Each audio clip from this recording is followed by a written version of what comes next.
Le trouble oppositionnel avec provocation chez l'enfant TDAH. Le trouble oppositionnel avec provocation est un trouble fréquemment observé chez les enfants, caractérisé par un schéma de comportement persistant et défiant. Il est souvent associé au trouble du déficit de l'attention avec hyperactivité, ce qui rend la prise en charge de ces enfants encore plus complexe. Revenons sur le TDAH. Le trouble du déficit de l'attention avec hyperactivité est un trouble neurodéveloppemental courant qui affecte des millions d'enfants à travers le monde. Les enfants qui sont atteints ont souvent du mal à se concentrer, à suivre les instructions et à contrôler leurs impulsions. Les caractéristiques principales du TDAH sont l'inattention, l'hyperactivité, l'impulsivité. Cependant, un défi supplémentaire peut survenir lorsque le trouble de l'opposition est associé au TDAH. Ainsi, le phénomène complexe peut rendre la gestion du TDAH encore plus difficile pour les parents, les éducateurs et les professionnels de la santé mentale. Voici une citation d'un auteur inconnu. Le TDAH n'est pas une faiblesse, c'est une différence. Avec les bonnes stratégies et un soutien approprié, les personnes atteintes de TDAH peuvent atteindre leur plein potentiel. Ajoutons au TDAH des symptômes de troubles d'opposition avec provocation, sous l'acronyme TOP. Le trouble oppositionnel avec provocation, comme défini dans le manuel diagnostique et statistique des troubles mentaux, 5e édition DSM-5, est caractérisé par un schéma récurrent de comportement qui dure depuis au moins 6 mois. Colérique, irritable, argumentatif, provocateur, de vengeance. Pour qu'un diagnostic de trouble d'opposition avec provocation soit posé, l'individu doit présenter au moins 4 symptômes parmi les catégories suivantes. Humeur, colérique ou irritable, perd souvent son sang-froid, est souvent susceptible ou facilement agacé, est souvent en colère et rancunier. Voici ce qu'on entend par comportement argumentatif et ou provocateur concernant l'enfant qui se dispute souvent avec des figures d'autorité ou des adultes, dans le cas d'un enfant ou d'un adolescent, désobéit souvent, activement ou refuse de se conformer aux demandes des figures d'autorité, cherche souvent délibérément à agacer autrui, rejette souvent la responsabilité de ses erreurs ou de son mauvais comportement sur autrui. Et par comportement de vengeance, l'enfant a été méchant ou vindicatif au moins 2 fois au cours des 6 derniers mois. Des symptômes différents selon les âges. Il est important de noter que les symptômes du trouble d'opposition avec provocation sont distingués des comportements normatifs liés au développement chez les enfants de différents âges. Pour les enfants de moins de 5 ans, le comportement doit se produire la plupart des jours.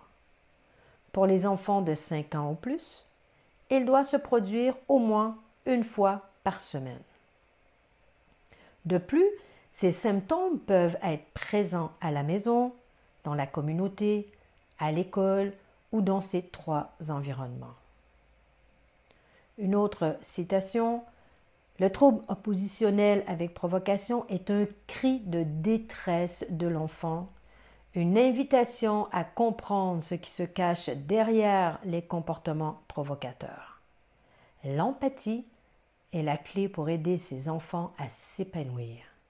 Auteur inconnu. Facteurs de risque du trouble oppositionnel avec provocation. Le TOP peut avoir divers facteurs de risque, notamment des influences génétiques, antécédents familiaux de comportements oppositionnels ou de troubles psychiatriques, des facteurs environnementaux, environnement familial, stressant, des conflits fréquents entre les membres de la famille, des abus physiques, émotionnels ou sexuels, des événements traumatisants. Des facteurs sociaux, difficultés d'intégration sociale, enfants souffrant d'intimidation, de frustration. Des incohérences de limites et de règles, manque de directives claires et cohérentes. Des problèmes communicationnels, manque de communication saine et constructive des membres de la famille concernant les émotions, les besoins, les préoccupations, ce qui pousse l'enfant à attirer l'attention sur ses propres besoins physiques, émotionnels, etc. Un excès de stress, attentes académiques et sociales élevées, submersion d'exigences, de responsabilités, de pression. Des vulnérabilités individuelles, difficultés de régulation émotionnelle, manque de compétences sociales, incapacité à résoudre des problèmes au quotidien. Des troubles respiratoires du sommeil. Un paragraphe est destiné à ce trouble un peu plus loin dans l'article. Ainsi, tous ces facteurs peuvent contribuer à l'apparition du trouble. TDAH plus trouble oppositionnel avec provocation, une comorbidité compliquée à vivre au quotidien.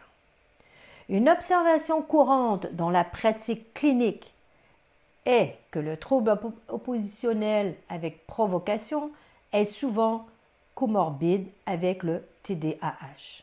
En effet, dans 40 à 70% des cas, les enfants TDAH présentent également des troubles oppositionnels avec provocation.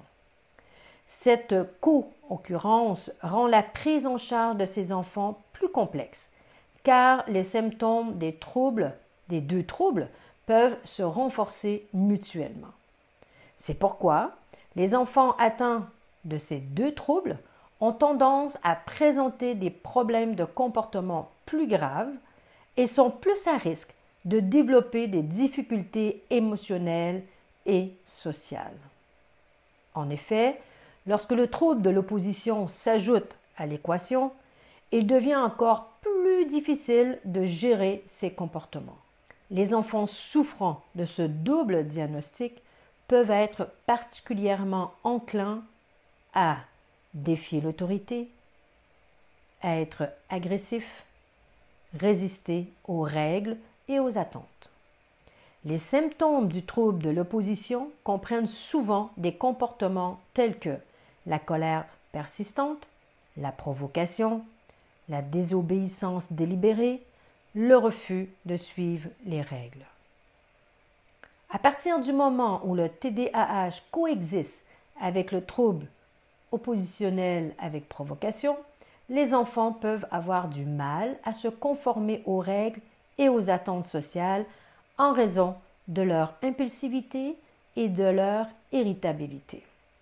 Ils peuvent également avoir du mal à se concentrer sur des tâches ou à suivre des instructions, ce qui peut contribuer au comportement oppositionnel. Ces comportements peuvent créer un climat familial tendu et perturber les relations avec les enseignants et bien sûr d'autres figures d'autorité. Cela explique la raison pour laquelle que les parents et les enseignants se retrouvent souvent démunis, cherchant des approches efficaces pour aider ces enfants à mieux gérer leurs émotions et leurs comportements.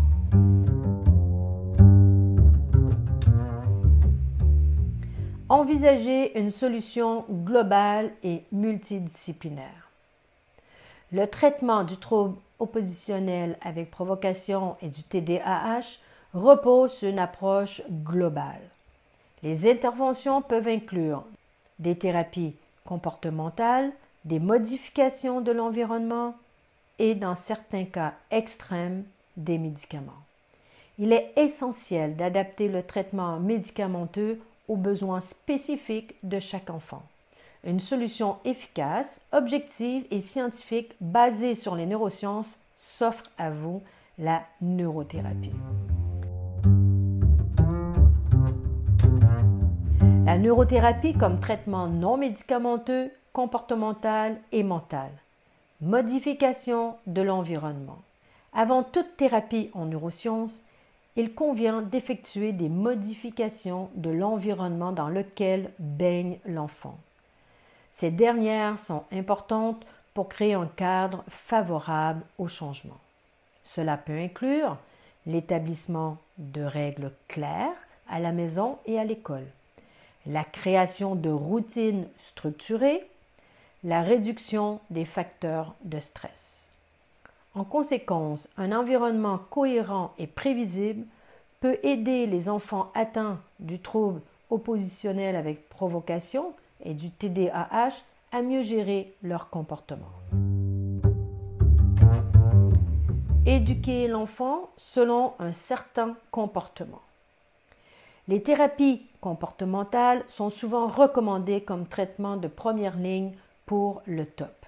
Ces thérapies visent à enseigner aux enfants des compétences sociales, des stratégies de gestion de la colère et des émotions, des techniques de résolution de problèmes.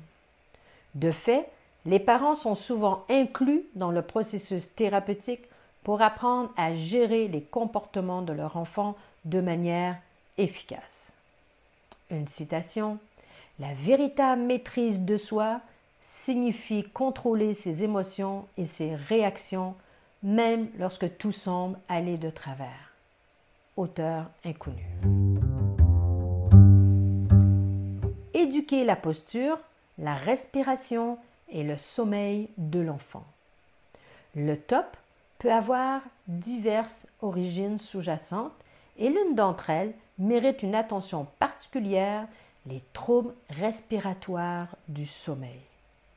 Respiration et tonus musculaire. En effet, lorsqu'un enfant est confronté à un trouble respiratoire du sommeil, il s'agit fréquemment d'une perturbation du système musculaire impliqué dans la respiration. Il se trouve que cette perturbation est étroitement liée au développement du système nerveux central, car elle concerne principalement les muscles centraux du corps, dont le tonus musculaire se développe naturellement de la tête vers les pieds. Une faiblesse musculaire, également appelée hypotonie, peut se manifester chez ces enfants dès la naissance, indiquant un retard dans le développement du système nerveux central.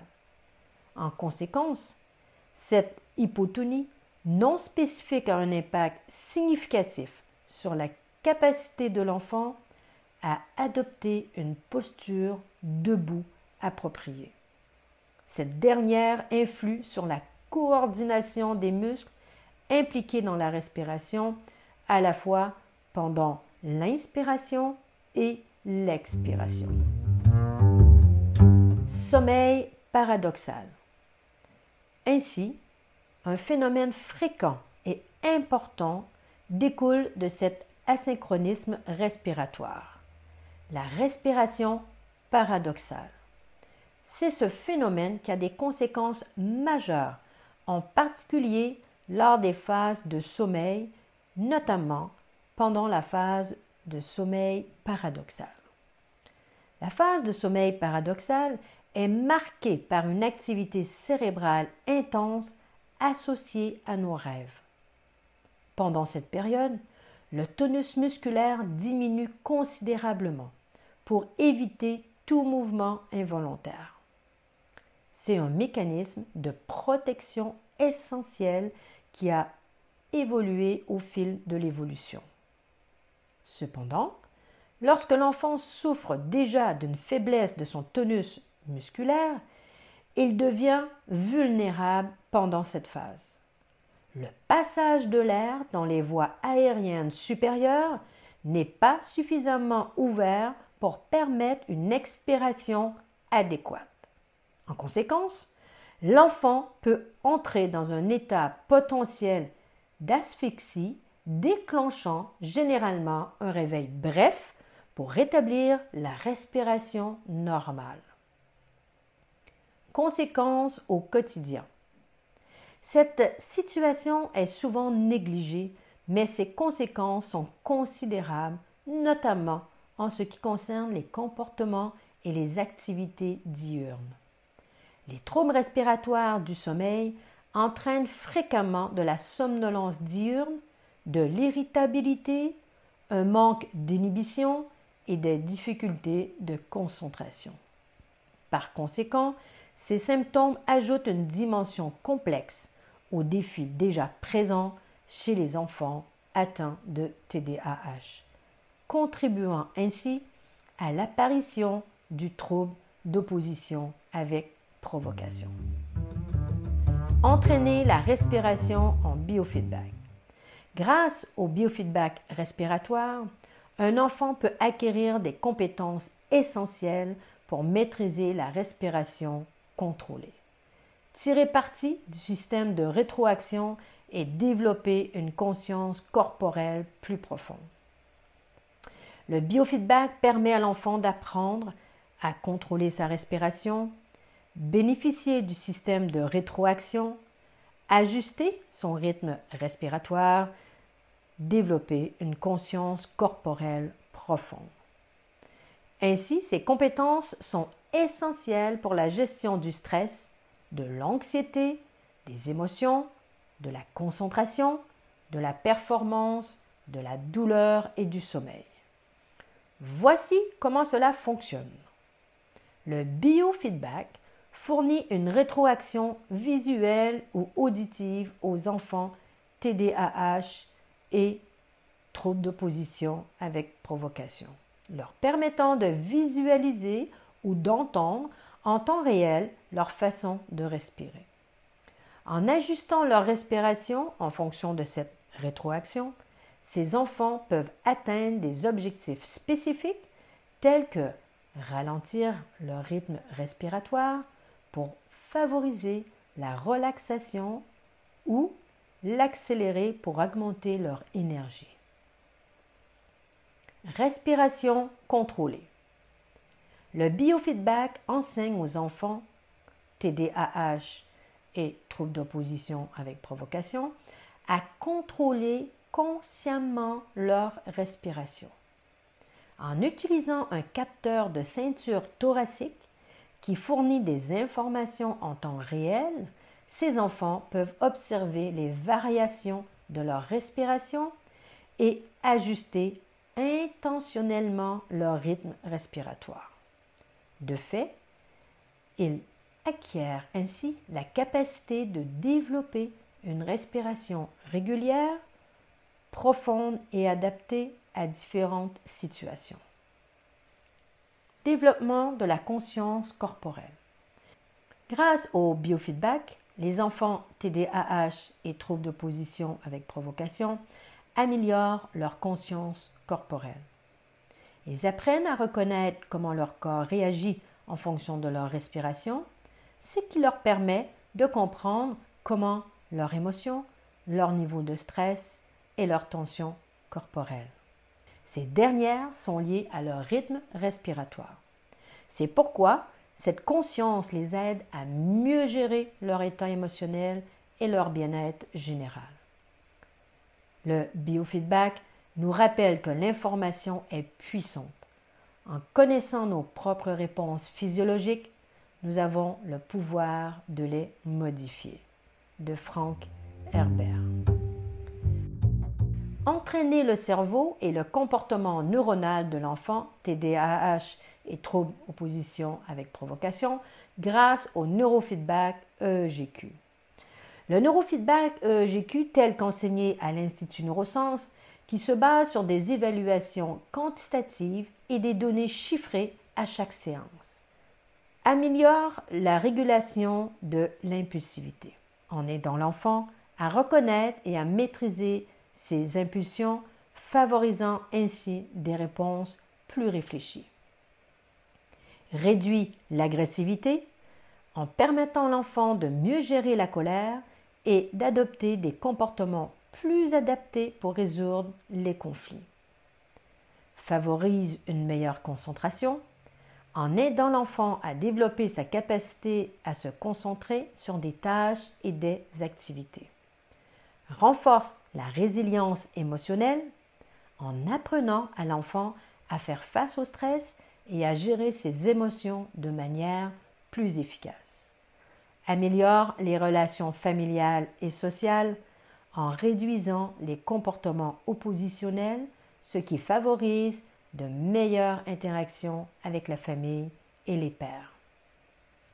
Comment ça marche?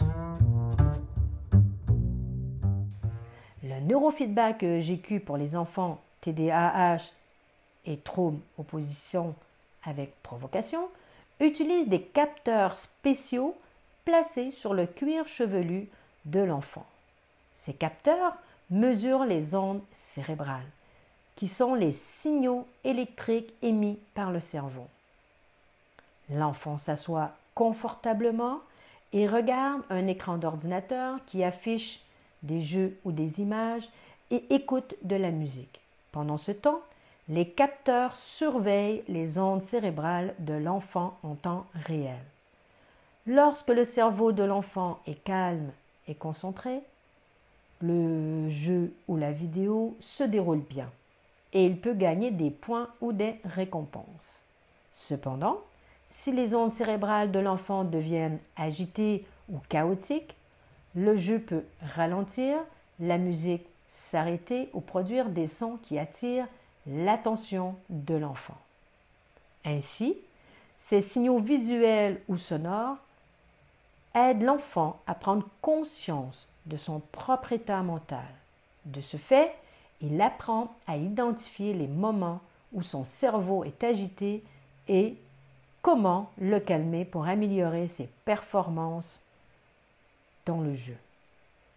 Au fil du temps, l'enfant développe des compétences pour autoréguler son attention et sa concentration, ce qui peut l'aider à réduire les symptômes du TDAH et du trouble opposition avec provocation. Conclusion. Avant d'élaborer une approche thérapeutique globale adaptée aux enfants souffrant du TOP associé au TDAH, il est impératif de comprendre ce trouble. Cela revêt une grande importance pour les parents, les éducateurs et les professionnels de la santé. La reconnaissance des signes, le diagnostic approprié et l'exploration des causes sous-jacentes sont des étapes essentielles. En collaborant, nous pouvons contribuer à aider ces enfants à surmonter leurs défis et à s'épanouir pleinement. Pour terminer, voici une citation. Le véritable épanouissement réside dans la compréhension de soi et la capacité à surmonter les défis avec courage. Merci infiniment de votre écoute. Si vous avez apprécié notre podcast, n'hésitez pas à le partager avec vos amis, votre famille ou vos collègues. Votre soutien est précieux pour nous et nous vous en sommes extrêmement reconnaissants. Si vous souhaitez rester informé de nos prochaines publications, n'hésitez pas à vous abonner à notre chaîne YouTube et d'activer la cloche pour en être informé. Nous serions bien évidemment ravis de vous retrouver lors de notre prochain rendez-vous. Et pour terminer, si vous souhaitez en savoir plus sur le programme de formation en biofeedback et neurofeedback EEGQ, je vous invite à prendre rendez-vous avec le lien juste en dessous de cette vidéo. En espérant avoir le plaisir de vous rencontrer prochainement, ici Guylaine de l'Institut Neurosciences. Au nom de toute l'équipe de l'Institut Neurosciences, je vous remercie, prenez soin de vous et je vous dis à très bientôt pour un nouveau partage. Au revoir!